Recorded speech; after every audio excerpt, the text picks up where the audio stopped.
Bom dia a todos, que a paz do nosso Senhor e Salvador Jesus Cristo seja com você, meu irmão e minha irmã.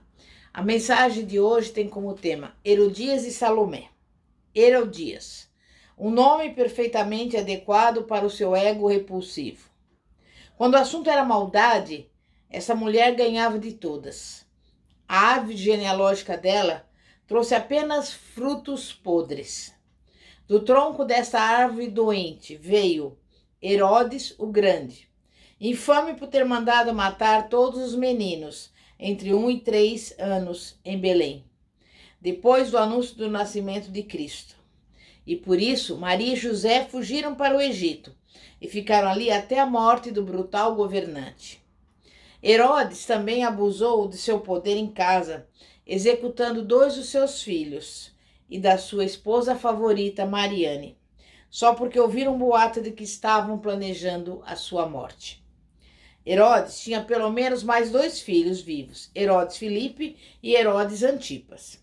Sua sobrinha, a neta, Herodias, veio e casou-se com Herodes Filipe, isso mesmo, seu tio, e eles viveram como marido e mulher tempo suficiente para ela dar à luz uma filha, Salomé. A nossa história bíblica começa com Herodias, que viveu em Tiberíades, a capital construída pelo seu marido no litoral situado a sudoeste do Mar da Galileia. Era uma mulher fora de controle, engenhosa, ambiciosa, má e astuta politicamente falando. Herodias não se detinha diante de nada quando queria alcançar os seus objetivos. Herodias e seu primeiro marido, o seu tio, Herodes Filipe, tinham uma filha chamada Salomé. E quando Herodes Antipas, irmão de Filipe, veio visitá-lo, ele e Herodias ficaram imediatamente atraídos um pelo outro. Herodes Antipas era mais poderoso que Filipe. Herodias viu nisso sua chance de obter mais poder e aumentar a sua fortuna. Assim, insistiu para que Herodes se divorciasse de sua esposa.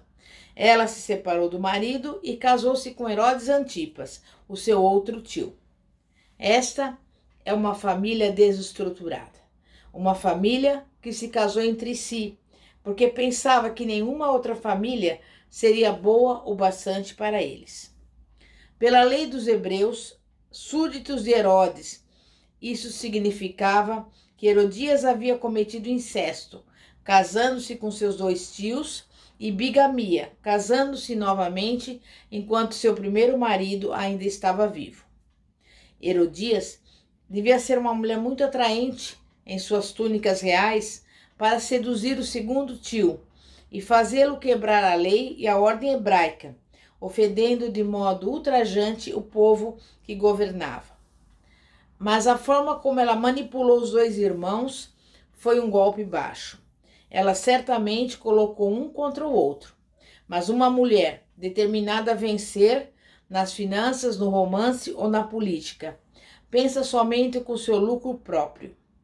Herodes e Herodes Antipas deixaram seus cônjuges para trás e foram para Tiberíades, onde Herodes passou a ser o novo tetrarca. Os cidadãos de Tiberíades ficaram de boca fechada, mas João Batista desafiou o casal. Lucas 3,19 diz: Mas Herodes, o tetrarca, sendo repreendido por ele, por causa de Herodias, mulher de seu irmão, e por todas as maldades que o mesmo Herodes havia feito. João Batista repreendeu o pecado desse casal, mesmo sabendo que lhe podia custar a sua liberdade, se não a própria vida. Lucas 3,20. Acrescentou ainda sobre todas a de lançar João no cárcere. Era perigoso ser profeta naquela época, como Jesus logo descobriria por si mesmo. A verdade não era mais bem-vinda nas ruas da antiga Roma. João Batista, chamado por Deus para pregar o arrependimento, preocupava-se com a alma de Herodes. Herodes, contudo, só se preocupava com a língua afiada de Herodias. Então, João devia ser preso. Marcos 6,17 diz: Porque o mesmo Herodes, por causa de Herodias, mulher de seu irmão Felipe, porquanto Herodes se casara com ela, mandara prender a João e atá-lo no cárcere. A expressão por causa não dá ideia exata, mas a fim de agradar Herodias é o sentido mais preciso. Unido agora a Herodias em pecado, Herodes deve ter chegado à conclusão de que seria prudente agradá-la, mesmo que isso significasse quebrar o código social da sua terra e mandar prender um homem que ele sabia muito bem que era inocente. Interessante como Herodias ainda é chamada de esposa de Filipe, no verso anterior, bem como no seguinte. Marcos 6,18 diz: Pois João lhe dizia, não te é lícito possuir a mulher de teu irmão. Estava escrito claramente na lei mosaica, não se envolva sexualmente com a mulher do seu irmão, isso desonraria o seu irmão. Foi por isso que João Batista repreendeu Herodes, o tetrarca, o que deixou nervoso e Herodias furiosa. Marcos 6,19 diz, e Herodias o odiava, querendo matá-lo e não podia. A ideia aqui é que ela estava nutrindo a sua ira, alimentando e cuidando desse sentimento volátil para mantê-lo vivo, recordando a si mesma de como ela merecia ter Antipas, o tio mais poderoso, por seu marido. Enquanto João definhava na prisão, ela forjou um grande esquema para livrar-se do homem santo de uma vez por todas. Uma rainha má, matando um profeta bom. Parece com Jezabel. Essa queria matar Elias, tal como Herodias desejava que João, o Batista, sumisse do mapa. Por quê? Por duas razões. Mulheres más não veem com bons olhos profetas justos que estorvam seu divertimento no pecado flagrante. E, nos dois casos, os profetas estavam exortando os seus maridos a que se arrependessem do pecado e se voltassem para Deus. Esta é a mensagem pela qual João Batista ficou conhecido. Arrependam-se, pois o reino do céu está próximo. É assustador para uma esposa jezabeliana como Herodias. A última coisa que ela queria era ver seu homem amolecer o coração e entregar-se a Deus. Talvez o seu maior pecado não tenha sido o egoísmo, nem o fanatismo, nem o incesto, mas rejeitar a verdade do Evangelho. Imagine se Herodes decidisse se arrepender, confessar os seus pecados conjugais e devolver Herodias ao seu primeiro marido. Herodias não podia se arriscar. Ela precisava fazer alguma coisa para calar a boca desse profeta corajoso para sempre. E o Evangelho de Marcos, escrito por volta do ano 50 a.C., o mais antigo dos quatro, deixa claro que Herodias queria João morto. Mas conforme o Evangelho de Mateus, escrito 10 ou 20 anos mais tarde, ela não era a única que sonhava em torcer o pescoço do profeta. Mateus 14,5 diz, e querendo matá-lo temia o povo, porque o tinham como profeta. Então Herodes não gostava do que o homem dizia. Talvez a sua consciência culpada estivesse incomodando. O motivo não importa. Nem Herodes, nem Herodias podiam arriscar-se matando o profeta popular, embora Herodes parecia ser um pouco mais sensível do que a sua esposa em relação ao destino de João.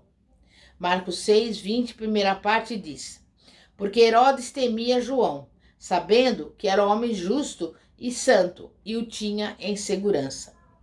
Herodes sabia que o homem era inocente, enviado de Deus, e, no entanto, o prendeu como uma forma de proteção, para mantê-lo vivo e preservá-lo das maquinações de Herodias.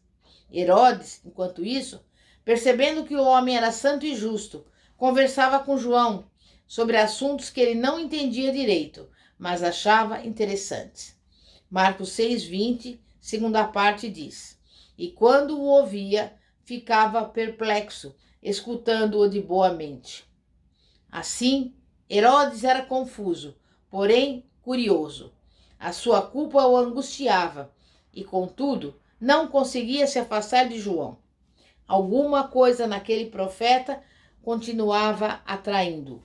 Aquela atração não era forte o bastante, nem duraria tempo suficiente para salvar João ou Herodes. Herodias estava contando as horas para poder colocar os seus planos maquiavélicos em prática. A vingança batia num ritmo mortal em seu coração tenebroso. E, finalmente, Herodias teve uma ocasião oportuna. Marcos 6:21 diz: E chegando um dia favorável, em que Herodes, no seu aniversário natalício, dera um banquete aos seus dignatários, aos oficiais militares e aos principais da Galileia. As festas de aniversário eram eventos importantes naqueles dias. Uma celebração, bebidas por todo lado. Observe que a nobreza e todos os oficiais superiores estavam ali, mas não as mulheres, as quais não iam a festas como essa, mesmo que conhecessem bem o aniversariante. Nem mesmo Herodias estaria lá. As únicas mulheres que iam a reuniões como essa eram mulheres que dançavam ou divertiam os homens após a refeição. Você sabe, prostitutas. A rainha Herodias, entretanto, enviou a sua filha sozinha para uma festa só para homens, sabendo muito bem o mal que isso causaria à reputação da menina. Herodias só pensava em fazer uma cena e conseguir o que queria, mesmo que isso trouxesse vergonha sobre a sua filha. Marcos 6:22a diz: Entrou a filha de Herodias e, dançando, agradou a Herodes e aos seus convivas. Conhecemos a menina como Salomé, embora o seu nome não seja mencionado na Escritura. A Salomé que encontramos nos Evangelhos é outra mulher, uma galileia seguidora de Jesus. Foi Joséfo, um historiador judeu do primeiro século, que registrou o nome da enteada de Herodes como Salomé. Mas tudo o que a Bíblia diz é que a filha de Herodias dançou. E posto que ela era uma criança dançando sozinha, as chances de haver algum tipo de atração sexual eram praticamente inexistentes. A despeito do que alguns comentaristas insistem, dançar não é sinônimo de pecar. O rei Davi foi dançando com todas as suas forças perante o Senhor. E o salmista exorta: louvem-no com tamborins e danças.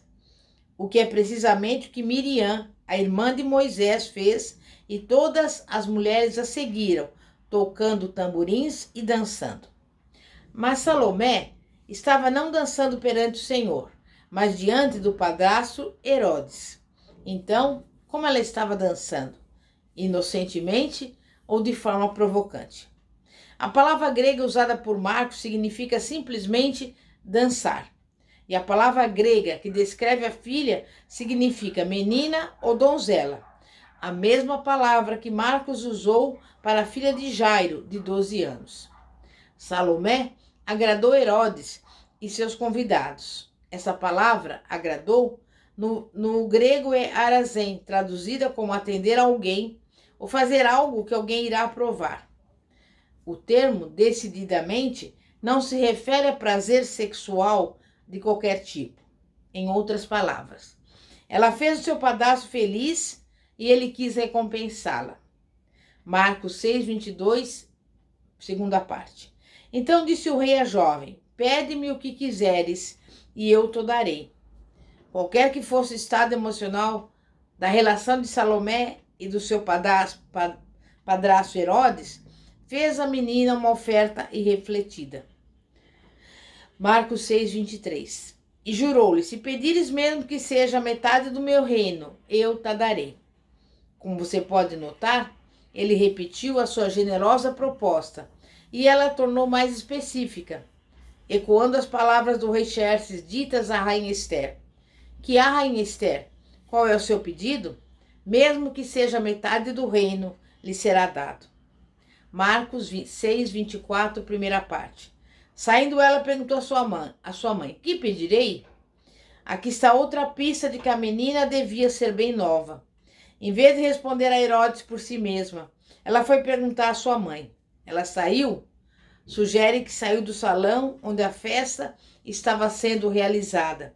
lembre-se, proibida para mulheres, e encontrou com sua mãe espreitando do lado de fora. E a engenhosa Herodias certamente havia aconselhado a filha: depois que você dançar para o seu padrasto, se ele lhe oferecer alguma coisa, venha falar comigo imediatamente.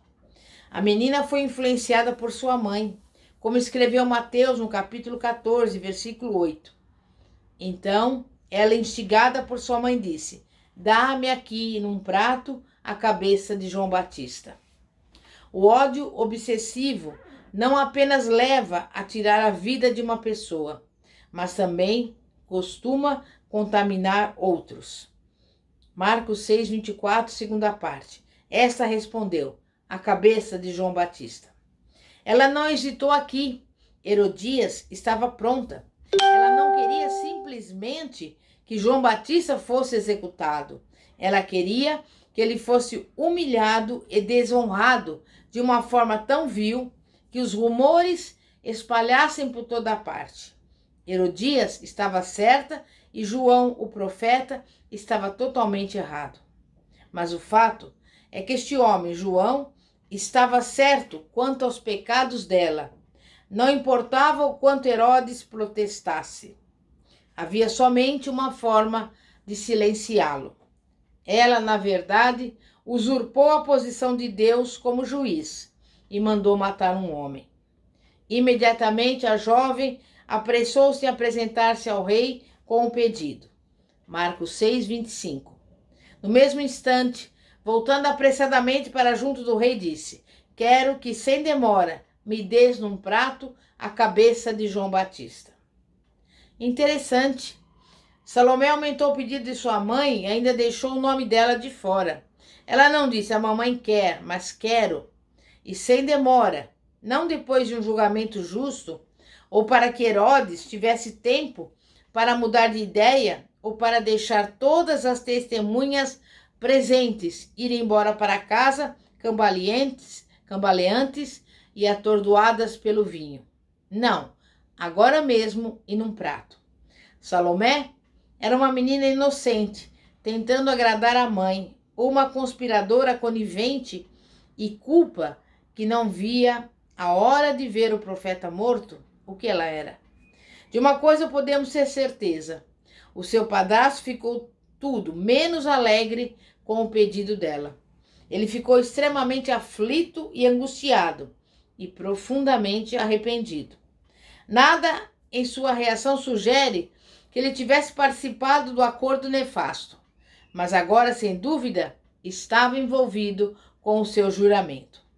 Pelo exemplo, influência e manipulação, Herodias levou sua filha a pecar como cúmplice no assassinato de um pregador de Deus.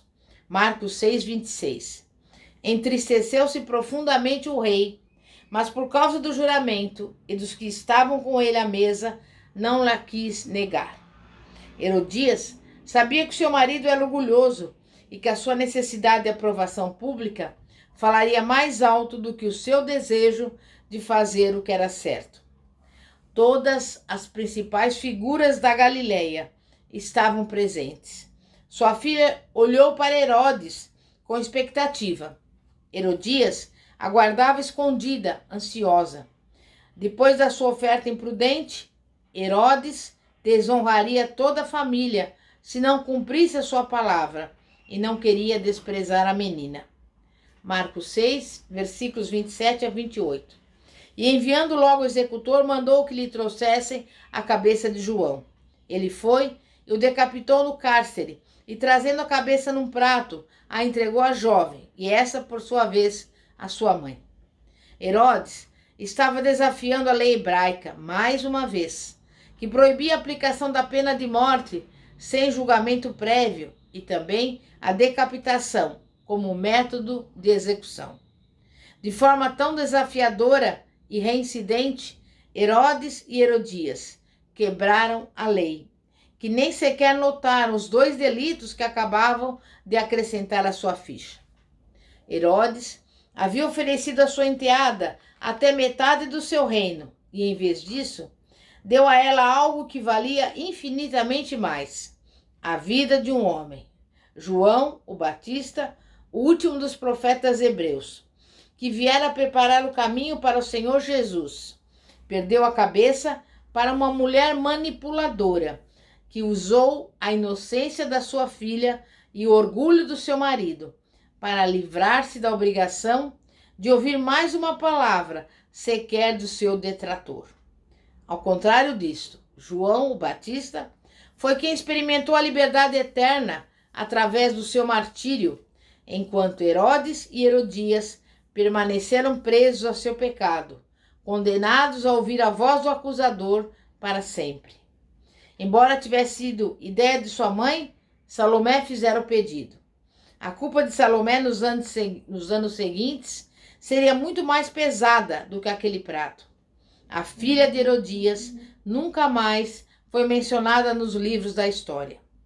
Que final para o aniversário de Herodes!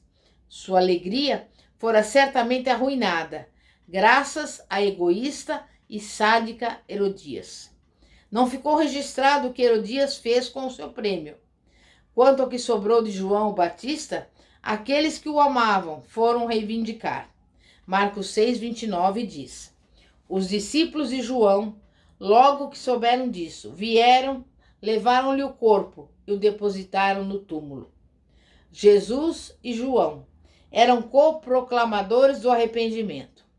Como isso deve ter afligido o coração de Jesus, perder o seu parente e amigo. Ele certamente deve ter visto a morte de João como sinal da sua própria morte, que em parte também se daria na mão de Herodes. Mais adiante, quando Jesus estava ministrando na vizinhança, realizando milagres como aqueles que os profetas antigos faziam, alguns disseram que ele era João o Batista ressuscitado, o que deve ter deixado o velho Herodes de cabeça quente. Marcos 6,16 diz: Herodes, porém, ouvindo isto, disse: É João, a quem eu mandei decapitar, que ressurgiu.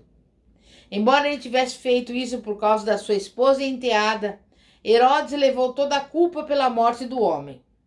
Nos anos que se seguiram, Herodias continuou a ser uma pedra na sandália do seu marido, pressionando-o a buscar uma posição mais elevada, até que finalmente o casal foi banido da terra no ano 39 depois de Cristo e enviado a Gália, um território fronteiriço semelhante à Sibéria.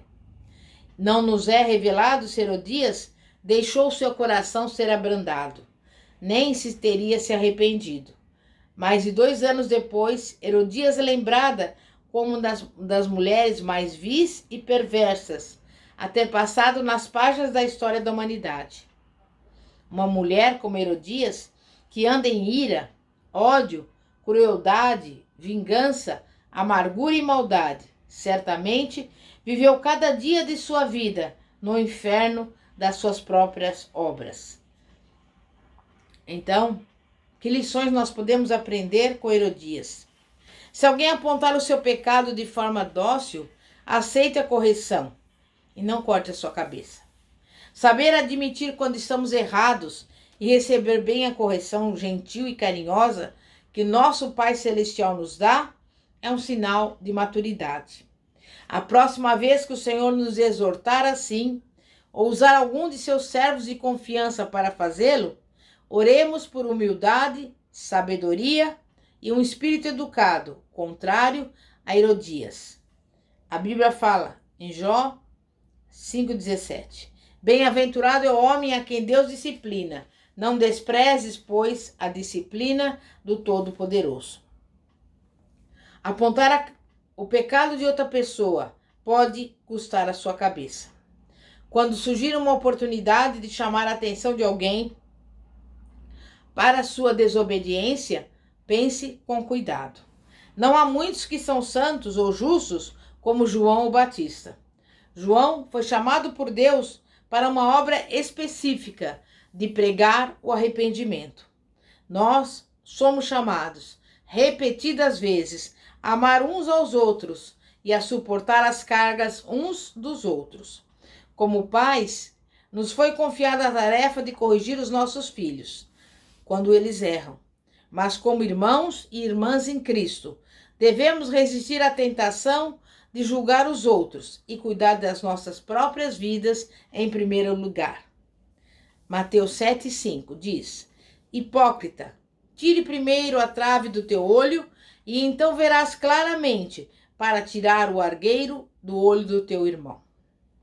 Terceiro lugar, agradar os outros pode deixar você em apuros. Porque sua enteada o agradou, Herodes fez uma promessa precipitada para agradar a ela, uma oferta que custou a vida de um homem e talvez, por fim, a sua própria. Aqueles entre nós que agradam os homens têm uma tarefa difícil diante de si: abrir mão da necessidade de aprovação. Agradar pessoas, na melhor das hipóteses, é exaustivo e, na pior delas, é perigoso. Busquemos uma nova meta: agradar a Deus. Gálatas 1,10 diz: Porventura, procuro eu agora o favor dos homens ou de Deus? Ou procuro agradar os homens? Se agradasse ainda homens, não seria servo de Cristo. Além disso, ira e vingança fazem mal a qualquer pessoa. Herodias era uma mulher que ignorava as consequências dos seus atos. Ela alimentou seus desejos lascivos até que destruíram o seu primeiro casamento. Alimentou a sua ira até que esta consumiu e provocou uma decapitação injusta de um homem inocente. No entanto, continuava sempre faminta, manipulando aqueles que estavam à sua volta para alimentar a sua necessidade de mais poder, mais bens materiais, mais controle. Mais sábia é a mulher que estuda cuidadosamente tudo o que Herodias fez e faz exatamente o oposto. A Bíblia nos fala, Provérbios 29:11, o insensato expande toda a ira, mas o sábio, afinal, a reprime. Então, que você, meu irmão e minha irmã, possa refletir sobre os atos dessa mulher, que infelizmente, diante da sua crueldade, da sua maldade, provocou a morte do profeta João Batista, aquele que pregava o evangelho, que pregava o arrependimento dos pecados. Mas isso serve para nós refletirmos sobre as nossas ações e sobre as consequências dela. E eu creio que você que está me ouvindo agora não vai permitir que ações desse tipo venham tomar conta da sua vida ou dominar a sua mente e o seu coração. Vamos orar. Se você quer entregar a sua vida ao Senhor Jesus, você vai me ligar e nós vamos fazer a oração de confissão. Se você está afastado também dos caminhos do Senhor, você vai me telefonar ou vai deixar mensagem e eu dou um retorno para que você possa voltar à casa de Deus.